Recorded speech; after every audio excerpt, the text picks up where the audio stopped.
በመዲና ውስጥ አንድ ደሃ የቲም ልጅ ነበረ።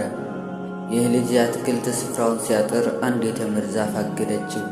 ልጁ ባለቤቱን ዛፉን ስጠኝ ቢለውም እምቢ አለው። ጉዳዩ ወደ ነቢዩ ሰለላሁ ዐለይሂ ወሰለም ዘንድ ደረሰ። ነቢዩ ሰለላሁ ዐለይሂ ወሰለምም ለሰውየው ይችን ዛፍ ለልጁ ስጠውና በምትኩ በጀነት ውስጥ የተምር ዛፍ ይሁንልህ አሉት። ሰውየው ግን ፈቃደኛ አልሆነም። ይህንን የሰማው አቡ ዳህዳህ የተባለው ሰሓባ ፈጥኖ መጣና ያ ረሱላላህ፣ እኔ ያንን ዛፍ ገዝቼ ለልጁ ብሰጠው በጀነት ዛፍ ይኖረኛል ብሎ ጠየቀ። አዎ አሉት ረሱል። አቡ ዳህዳህ 600 የተምር ዛፎች ያሉት ታላቅ አትክልት ስፍራውን ለአንዲት ዛፍ ሲል ሰጠ። ዱንያን ሰጥቶ አኼራን ገዛ። ለአላህ ብሎ የሰጡት ነገር መቼም አይጠፋም። ለተጨማሪ እንዲህ ያሉ ታሪኮች ሰብስክራይብ ማድረግ አይርሱ።